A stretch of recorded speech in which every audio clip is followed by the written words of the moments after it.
it for other people to understand. We're back. Woo! My best friend Cancer. Woo! Yes, and I'll put my tiara on so that we know this is part 2. I'm Jeannie. I'm Jevona. Yes, we are on part 2. So I apologize. I was trying to keep us into a schedule, but there's more to be said on this subject. Let's go. Put that on. Oh, sweet. We are now in the kingdom as we talk about this beautiful weaving of a tale that Jevona shared, and we wanted to share. I mean, like, she was so in her power and so doing it from her heart and her surrender and that place that we can get to where God's like, it's just you and me, kid. Like, yes. It's so beautiful. It's so beautiful. And like, that point where you're completely vulnerable is such a powerful point of pivot. Yeah. Where you claim who you are. And then you had that wonderful, wonderful feeling, which was your confirmation. The surrendering, like, of the control, right? The control. When we let go of the reins and allow God to flow through us. Oh my gosh. And now I'm getting tingles as I say that. It just felt like I was just open. And it was like, when you surrender and not try to control or hold the heart in. And it was just like, what else is there? It was just like heaven. That's what it felt like. I felt like I was sitting on a cloud. It wasn't like the hospital. I was sitting on a cloud of energy, and I was surrounded by love. Like, it was just kind of like, oh my gosh, I can fly. It was like I was flying and not feeling like I had to, I was just safe, and I was just like loved. And it was like, oh my gosh, there's so much. I was like, there's so much more here. Like, anything I thought I knew before. Oh, wow. And all the times, like, even like having my daughter and being a single mom and all those things, it was like people pleasing or having to control and make sure I had enough money, or, always being ahead of the game because I never wanted to be behind the game. But it was just kind of like that complete surrender of like, oh my gosh, I was like completely supported this whole time. Like, and that there's this magical universe. It was like, the fairy tales you think about, but that came out to me like, wow, there is this energy of love and magic that surrounds us. And to this day, it's like, oh my gosh, the Santa is real. The fairy tales are real. The fairies are real. Like, every story we've ever been told as a child. And then we learned all that stuff to be like, we got to survive. We got to be a people pleaser. We got to control things. We got to do this. And then it was like, no, it's just the more you let go and allow, the universe comes to you, right? Like, then the mediumship I learned, like all those other things that was already there. It just comes to you. It just comes to you because they're meant for you. They're what you're seeking is seeking you. And you just surrendered and said, I'm all yours, God, because I've always been that way. Right. And I love that you brought up what the author of Mary Poppins said when Disney was making her book into a film, and the producers said, well, Mary Poppins represents the magic behind everyday life. And she put her foot down. She goes, no, Mary Poppins is the magic of everyday life. And that's exactly what you experienced. When you surrendered, you let go of control. You let go of the fear and lack that run us until we recognize that's unlike love and it can't exist. There's only one power. There's only one source, and that source is love. And that's, I mean, it was so just powerful. The joy. And then it was that joy to come out. It was like this innocence joy of like, because all that time I'm like, I always kept choosing my daughter. Like, I was looking back at all the things of like, oh, it has to be this way, like being a single mom and being so young and having like teachers going like, oh, there's something wrong with your daughter. Here, send her to the psychiatrist, or send, this person coming to your house. And it was like, when I took her to the psychiatrist, because she was always playing in her imagination, and I allowed it. I was just like, this is fun. I allow you to She be was who trying, you are. she was teaching you. She was the Yes, that's what master it is. teacher. That's and what it those were is. just fears and doubts. And- Those were the same as the Yes. doctors and the cancer Yes. and all that stuff. It Yeah. was your fears and doubts coming up, going, can you And see I me now? Yeah. And I she was- enjoyed it. I enjoyed her. Like, I enjoyed, like, it was like my I love innocence that. coming back to me. But she was creating in energy. Yes. She was actually creating. I was talking to someone last week, and they were talking about this Greek god, maybe like Apollo, coming to them. And she said, but you're just a myth. And he goes, you're a myth. You know, like that's so real what she was doing. Yeah. Yes, that's what I mean. Like, she was in the world, and it was like she's showing, like, it was just, I look back and I'm like, and then me trying to, but it all worked. I look back and I was like, oh my, what a gift. What a gift I am. What a gift they are. Like, what she is, like, everybody around me. Like, there was even all the times that we thought it was bad or whatever, it was all like cancer. You think that it's bad, but look at it. It's the more I loved it, and it showed me the way, even like it's a part of me, like that part of me that was within me going like, Jevona, you spent this time not loving yourself. Like, you're worthy, you're loved, you're everything, like it's, and everything around you is And it's so love clear. too. There was like no denying it. It was just like, Yes.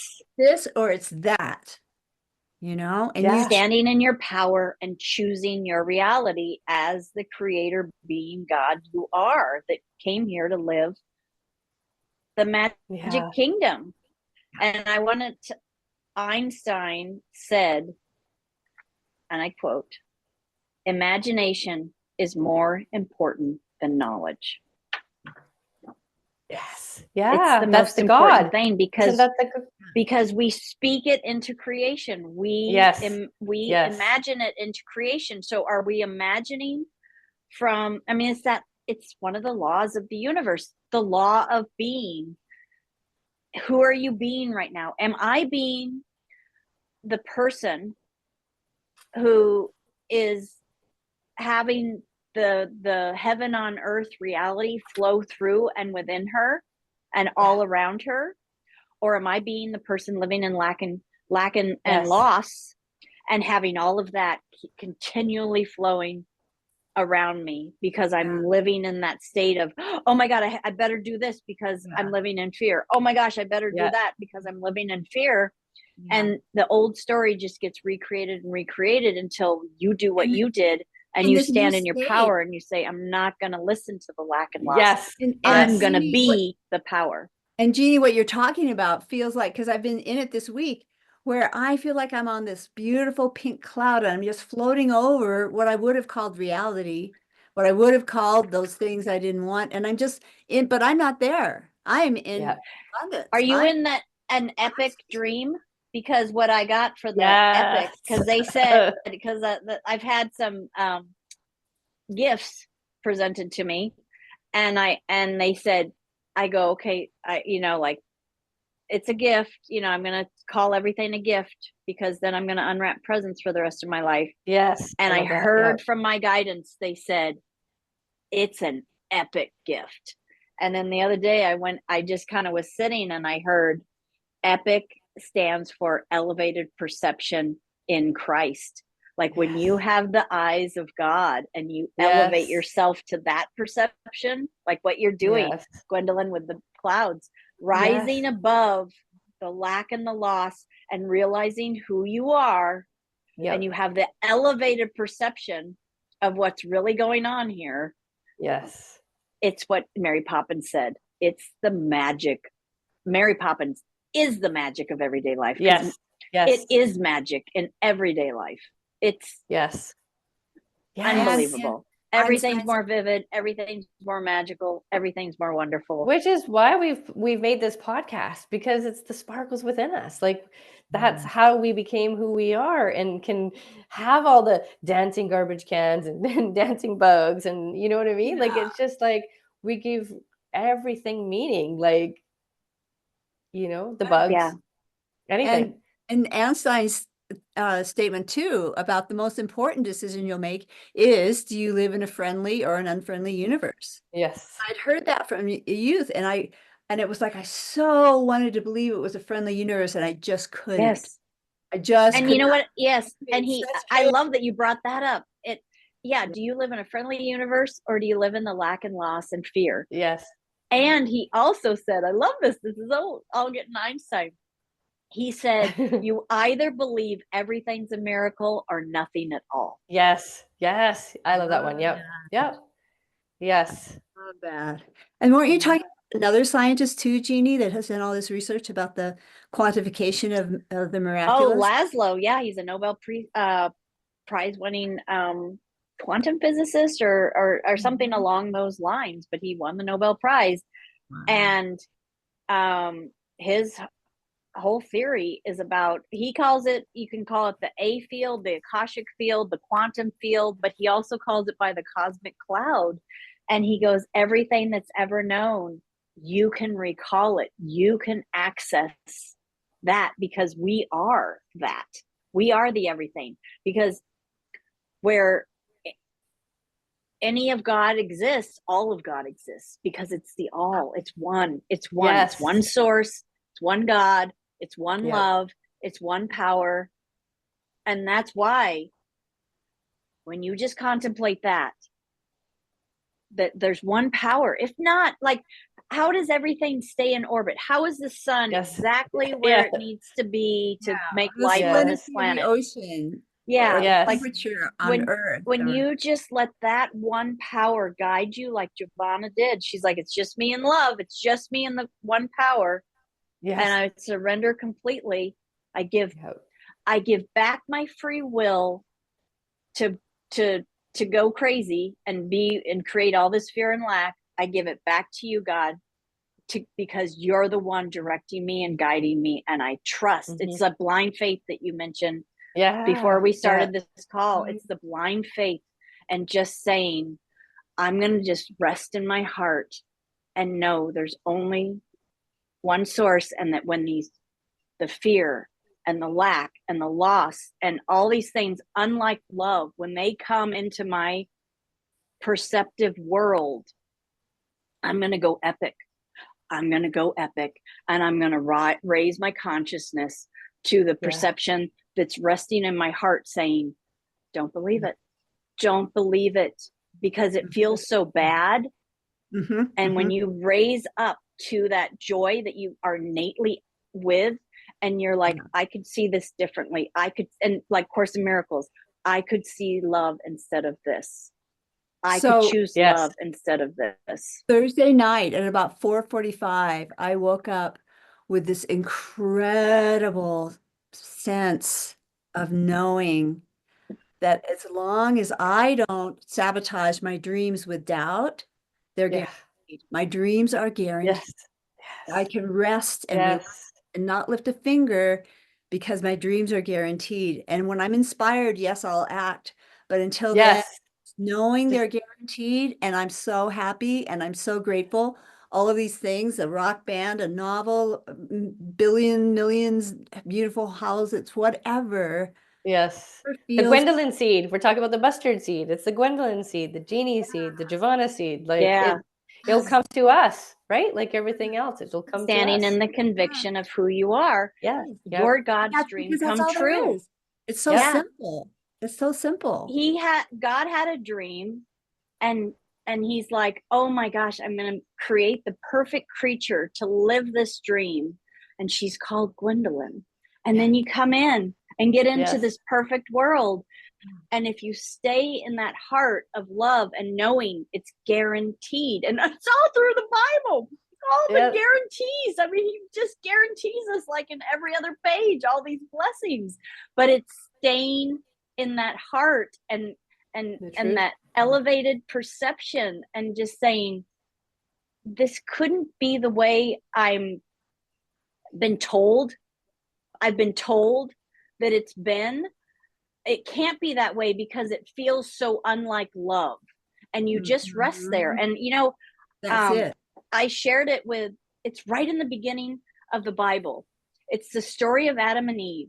And Adam and Eve come up to God after they've eaten the apple. And God's like, where are you guys? You know, like, why are you hiding from me? And they're like, we're ashamed. We're naked and we're ashamed. And God goes, who told you you were naked? Like, the Bible could just end right there, because it was the outside influence that told, because they'd been naked the whole time. Yeah. But why all of a sudden? Yeah. Because they had bit into the apple of good or evil, of 3D that says it's black or white, not the one source of love that says there's only love. Yeah. I mean, so that's why I know we've been using it like the last couple of weeks.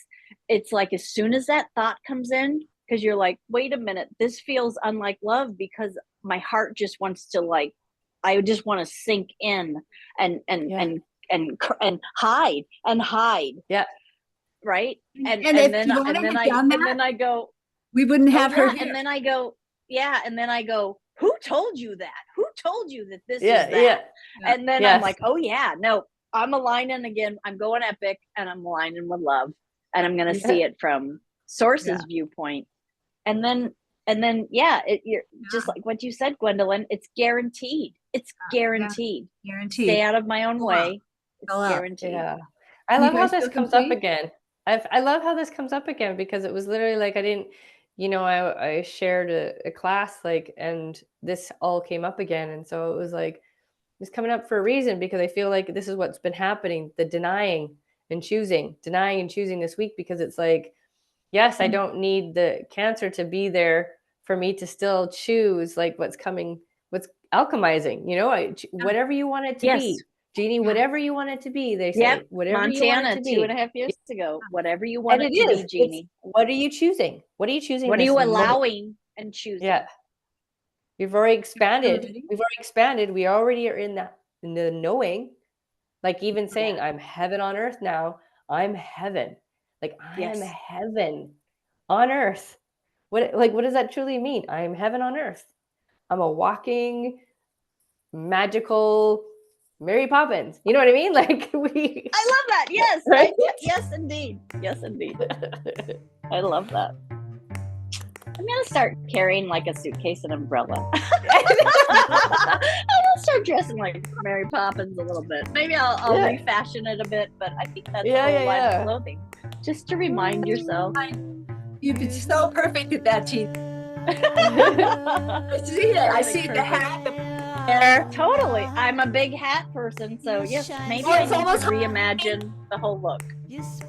That's your bring it look. into the 2000s. Well, Michelle had gifted me that umbrella, which is called something else in Rome. You know, the tourist ones. What did you call that again? The parasol. Oh yes, because I do have my grandmother's old huge black umbrella, but I kind of like and Mary Poppins does have a parasol in that when she turns into all the white Mary Poppins. Well, next episode we bring our parasols. We're gonna bring our parasols. Our Mary Poppins out. Stay tuned for the Mary Poppins show. I love you, Sparkles girls. Love you. My magic world. Yay. Bye.